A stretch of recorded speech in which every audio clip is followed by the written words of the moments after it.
देखो आपके स्क्रीन पे मैं पहले आपको एक्सप्लेन कर देता हूँ कि क्या टॉपिक है। हम लोग का टॉपिक था इनकम फ्रॉम हाउस प्रॉपर्टी।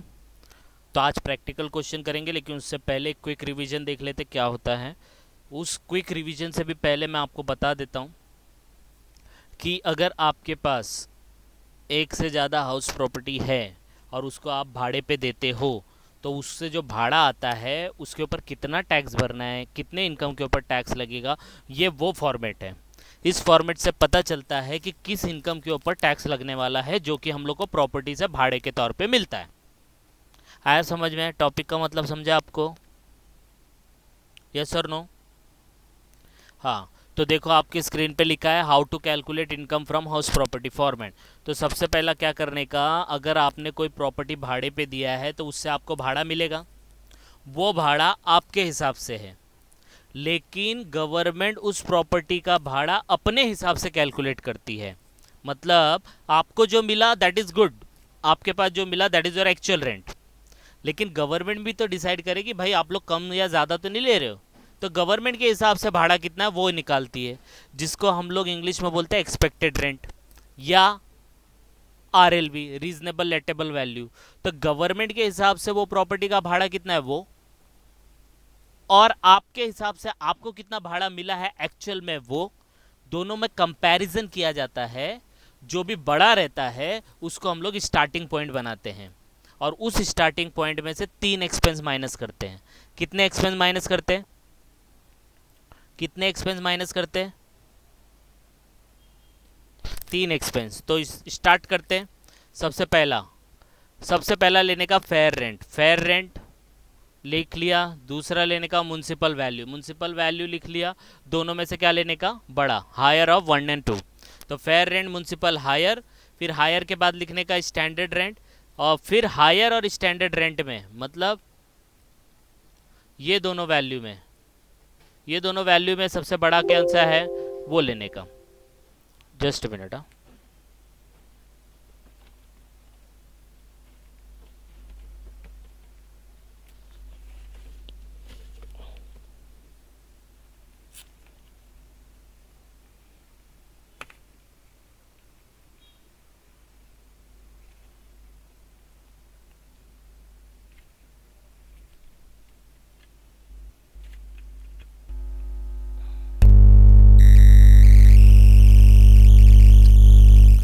हाँ, तो हायर और स्टैंडर्ड में से लोअर लेने का, that is your RLV, reasonable lettable value.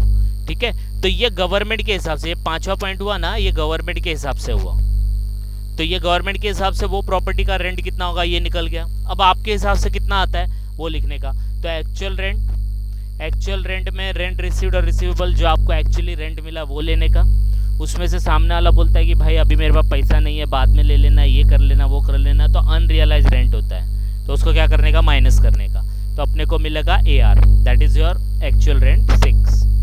तो ये 0.5 हो गया, ये 0.6। तो 0.5 as per the government, 0.6 as per you. आया समझ में? अब दोनों में कंपैरिजन करने का, ये वाले गवर्नमेंट वाले रेंट में और आपके रेंट में कंपैरिजन होगा, और जो भी बड़ा रहेगा वो लेने का, that is gross annual value. आया समझ में? तो 99% हायर ही लेने का, 1% हम लोग देखेंगे क्वेश्चन में कि कैसे उसको चेंज करना है। तो समझ में आया ग्रॉस एनुअल वैल्यू कैसे निकला? समझा कि नहीं समझा? ओके। तो ग्रॉस एनुअल वैल्यू लिख दिया। अब ग्रॉस एनुअल वैल्यू के बाद कितने एक्सपेंस माइनस करते हैं? ग्रॉस एनुअल वैल्यू के बाद कितने एक्सपेंस माइनस करते हैं? 3। तो 3 माइनस करेंगे। पहला, property taxes bone and paid by owner during the previous year. Property tax मतलब म्यूनसिपल टैक्सेस भी होता है, वो माइनस करने का पहला आइटम। तो उसके बाद हम लोग को मिलता है NAV, that is your net annual value. है समझ में? पहला एक एक्सपेंस माइनस हो गया। अब 2 और बाकी है, तो उसको हम लोग लिखते हैं लेस डिडक्शन अंडर सेक्शन 24। दूसरा डिडक्ट है 30% ऑफ NAV, और तीसरा है इंटरेस्ट ऑन बोरोड कैपिटल। तो देखो हम लोग ने लेस क्या क्या किया, प्रॉपर्टी टैक्स, NAV का 30% और इंटरेस्ट, ये 3 आइटम माइनस करने का आपको अमाउंट मिलेगा, that is taxable income from house property before unrealise rent और अरियर्स ऑफ रेंट। तो ये आपका फॉर्मेट हो गया, दिस इज 90%। समझ में आया फॉर्मेट? यस और नो?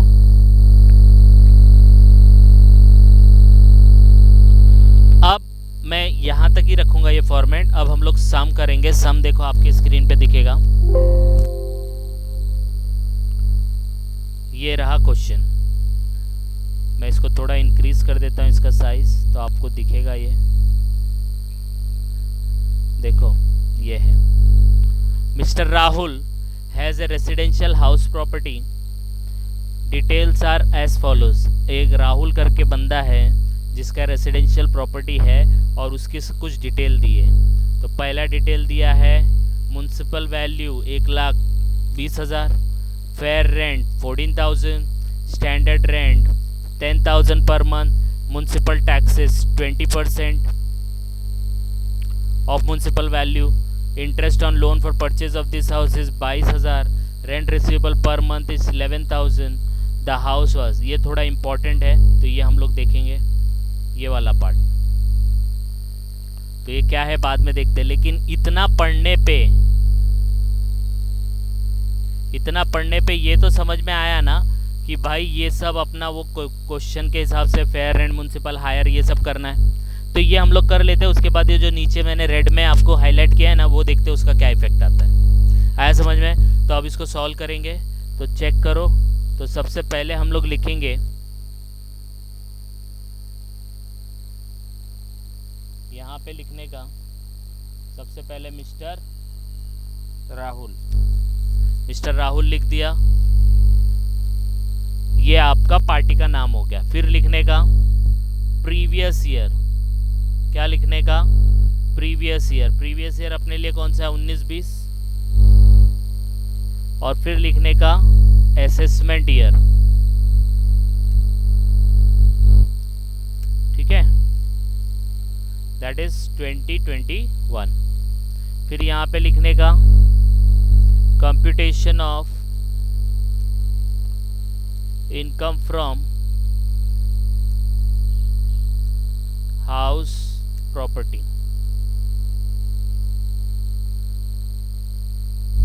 ठीक है, ये कर लेने का।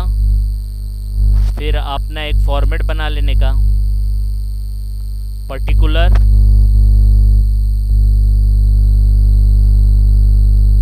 और यहाँ पे लिखने का रुपीस, ये आपका फॉर्मेट हो गया।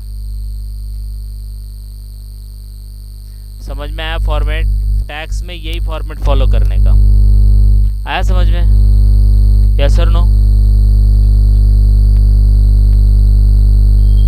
समझा इतना? अब क्या करने का बच्चा, जो अपने पास डेटा है, तो अपने पास डेटा कौन सा है? ये म्युनिसिपल वैल्यू है। तो अपने को फॉर्मेट याद होना चाहिए। तो फॉर्मेट में क्या था? पहला हम लोग लिखते थे फेयर रेंट। क्या लिखते थे? Fair rent. तो फेयर रेंट चेक करने का कितना है, तो इधर पे जाने का। तो फेयर रेंट देखो 14,000 पर मंथ दिया है, तो एक महीने का 14,000 है, तो पूरे साल भर का कितना होगा? कैलकुलेट करके बताओ कितना आएगा? 14,000 इंटू 12, 1,68,000। आया समझ में? दूसरा क्या लिखते थे? फेयर रेंट के बाद क्या आता था? शॉर्ट में बताओ। फेयर रेंट के बाद दूसरा क्या आता था? Municipal value. आप कमेंट करो, कमेंट, ठीक है?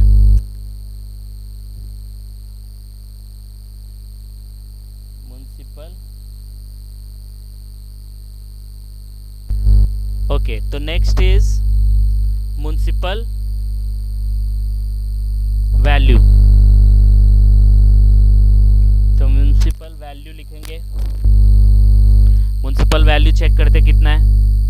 तो म्युनिसिपल वैल्यू है 1,20,000।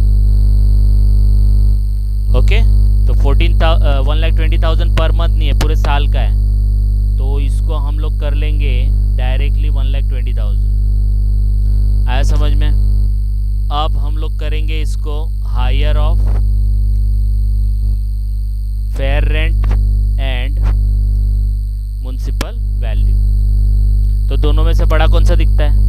1,68,000 दिखता है। तो 1,68,000 को हम लोग यहाँ पे लिख देंगे।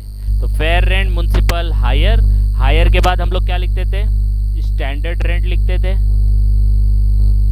तो स्टैंडर्ड रेंट चेक करते कितना है। तो स्टैंडर्ड रेंट देखो 10,000 पर मंथ दिया है, तो 10,000 पूरे साल महीने का है, तो साल का कितना होगा, कैलकुलेट करके बताओ।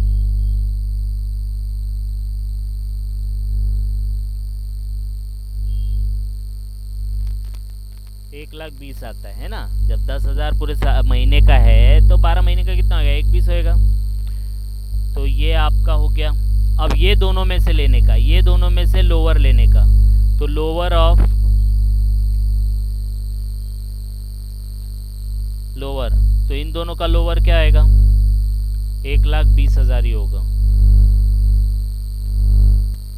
ठीक है, इसको लोअर को क्या बोलते हैं, इसको RLV या एक्सपेक्टेड रेंट भी बोल सकते हो आप। Expected rent as per government, as per government. समझ में आ रहा है, इतना समझा ना, यस और नो।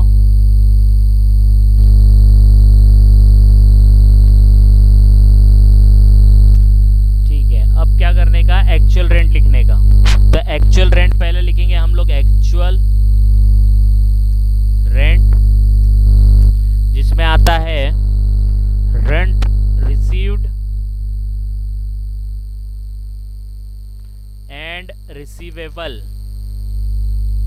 कितना मिला और कितना मिलना बाकी, मिल रहा है, मिला है या मिलने वाला है। तो चेक करते हैं, तो यहाँ पे चेक करते, देखो ये तीन तो हम लोग ने यूज कर लिया। म्युनिसिपल टैक्सेस तो बाद में आएगा, इंटरेस्ट बाद में आएगा। रेंट रिसीवेबल 11,000 पर मंथ, तो आप क्या करोगे, 11,000 पर मंथ इंटू 12 कर दोगे। लेकिन रुकने का पूरे साल का है वो मुझे भी पता है, लेकिन देखो the house was vacated by the tenant on the last day of September, मतलब the house was vacated, vacated मतलब खाली करना। तो कभी खाली कर दिया भाड़ोत्री ने, भाड़ोत्री ने कभी खाली कर दिया,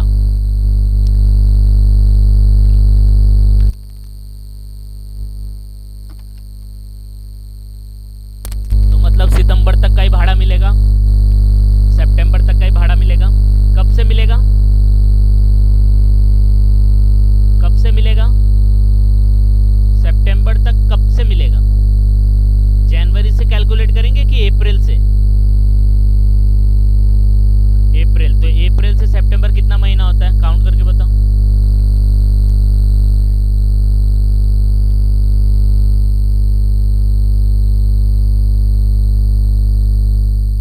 छह महीना है ना। तो यहाँ पे लिखेंगे 14,000 इंटू, सॉरी कितना है, 11,000, सॉरी 11,000 इंटू 6 महीना। तो करते कि, तो 11,000 मल्टीप्लाई बाय 66,000 हुआ है ना। अब क्वेश्चन ये समझ में आया, तो डायरेक्टली एकदम हरी नहीं करने का कि भाई 12 से मल्टीप्लाई करना है, नहीं, वो अलग भी हो सकता है। तो अब हम लोग करेंगे, देखो सितंबर को खाली कर दिया, फिर it could be let out, let out मतलब भाड़े पे दिया, only from 1st Feb at the rate of 15,000 per month. तो सितंबर के बाद अक्टूबर भी खाली, नवंबर भी खाली, दिसंबर भी खाली, जनवरी भी खाली, फरवरी से गया, 1 फरवरी से भाड़े पे गया। तो इसका मतलब ये जो खाली है इसका भाड़ा नहीं मिलेगा, बराबर है, इसका भाड़ा नहीं मिलेगा, लेकिन फरवरी से तो मिलेगा ना। तो फरवरी से कितने महीने के लिए कैलकुलेट करेंगे, ये समझ में आया। सितंबर को खाली हो गया रूम, उसके बाद वो भाड़े पे कभी गया, हाँ वेरी गुड, 2 महीने के लिए आएगा, क्योंकि 1 फेब से दे रहा है तो मार्च तक कितना होता है, 2 महीना होता है। तो 15,000 इंटू 2 कितना होता है, 30,000। तो डायरेक्टली मैं 30,000 यहाँ लिखता हूँ। आया समझ में, एकदम सिंपल है ना। लेकिन देखो और कुछ भी दिया है उधर, rent of March could not be realised, could not be realised, तो क्या मैं बोल सकता हूँ unrealised, could not be realise, इसका मतलब मैं बोल सकता हूँ अनरियलाइज्ड। है ना। तो क्या करने का, अनरियलाइज रेंट को क्या करते हैं हम लोग, माइनस करते हैं। तो इधर जाने का, लिखने का लेस अनरियलाइज्ड रेंट, ब्रैकेट में चाहिए तो लिख लो मार्च 2020। तो ये माइनस हो जाएगा यहाँ पे, तो माइनस का साइन में लिख देता हूँ यहाँ पे 15,000। तो अब ये दोनों को माइनस करो तो 66 प्लस 30 96, 96 माइनस 15 कितना आता है, 96 माइनस 15 कितना आता है,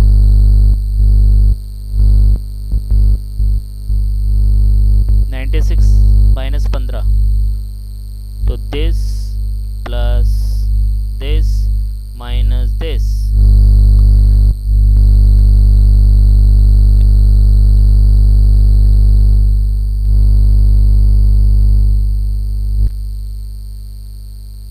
कितना आता है, 81,000 आता है ना।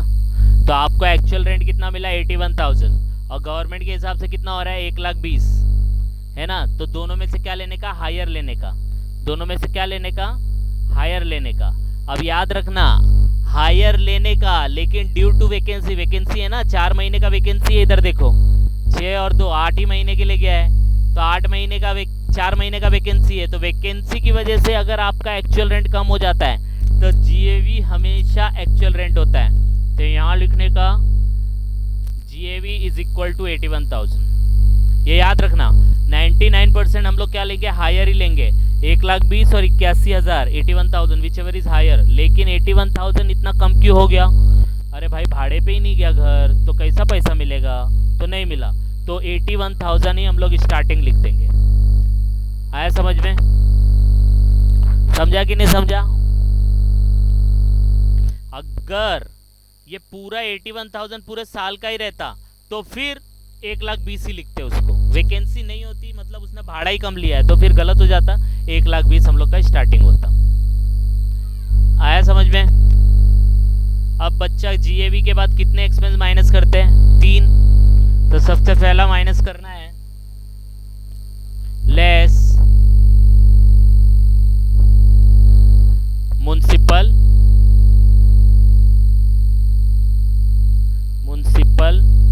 टैक्सेस। तो म्युनिसिपल टैक्सेस कितना है चेक कर लेते हैं। तो इधर पे देखो म्युनिसिपल टैक्सेस पे 20% ऑफ म्युनिसिपल वैल्यूएशन। तो म्युनिसिपल वैल्यूएशन कितना है, 1,20,000, 1,20,000 का 20% निकालो, 1,20,000 का 20%। तो ब्रैकेट में लिख देंगे 1,20,000 इंटू 20%, कितना आएगा, 1,20,000 इंटू 20%, 24,000 आता है ना। तो 24,000 माइनस करेंगे, जो माइनस करके आएगा उसको हम लोग क्या बोलते हैं, एनएवी बोलते हैं। क्या बोलते हैं, एनएवी। तो वो एनएवी को लिख लेंगे हम लोग। तो 81,000 माइनस 24,000, 57,000 हो गया। तो एक एक्सपेंस माइनस हो गया। अभी और 2 एक्सपेंस है, क्योंकि टोटल कितने एक्सपेंस माइनस करने पड़ते, 3। तो अब माइनस करेंगे लेस डिडक्शन अंडर सेक्शन 24। तो 24 के अंदर पहला डिडक्शन क्या था, 30% ऑफ NAV। तो NAV आपको पता है 57,000 आया, तो उसका 30% नहीं निकाल सकते। तो 57,000 का 30%, तो 57 का 30% होता है, कितना होता है जरा निकालो, इंटू 30%, 17,100। आया समझ में। ये सेकेंड डिडक्शन हो गया, सेकेंड माइनस हो गया, एक्सपेंस है ना। अब थर्ड क्या है, इंटरेस्ट है। चेक कर लेते हैं इंटरेस्ट दिया है क्या। तो इंटरेस्ट देखते हैं। तो interest on loan for purchase of this house 22,000 है। तो 22,000 दिया है, पूरा का पूरा माइनस कर देंगे। इसका इंटरेस्ट का कैलकुलेशन अलग होता है, वो मैं आपको नेक्स्ट वीडियो में प्रैक्टिकल के थ्रू बताऊंगा। तो 22,000 यहाँ पे लिख देंगे। ये दोनों का टोटल करने का, तो ये कितना हो जाएगा, दिस प्लस दिस, 17,100 प्लस 22,000, 39,100। आया समझ में? बस इसको माइनस कर देने का, इसमें से ये रेड वाला माइनस कर देने का, तो क्या आएगा, इनकम फ्रॉम हाउस प्रॉपर्टी। तो 57,000 माइनस 39,100, आंसर इज 17,900। तो आपको सिर्फ टैक्स गवर्नमेंट को 17,900 पे ही देना है। आया समझ में? तो दिस इज द क्वेश्चन। तो एकदम बेसिक सा क्वेश्चन है। देखो इसको थोड़ा छोटा कर देता हूँ तो आपको पूरा विजिबल हो जाएगा। देखो ये विजिबल हो रहा है। तो आया समझ में? एकदम सिंपल क्वेश्चन है। तो फॉर्मेट यही रहने वाला है, बस थोड़ा बहुत आगे पीछे होगा विद एडजस्टमेंट। आया समझ में? यस और नो? तो दिस इज द केस। तो नेक्स्ट वीडियो में हम लोग इसको और डीप में देखेंगे और विद एडजस्टमेंट, मोर एडजस्टमेंट, और देखेंगे इनकम फ्रॉम हाउस प्रॉपर्टी कैसे कैलकुलेट किया जाता है। ओके, और इसको बार बार देखो तो आपको बार बार रिवाइज हो जाएगा, तो आपको सॉल्व करने में भी आसानी होगी।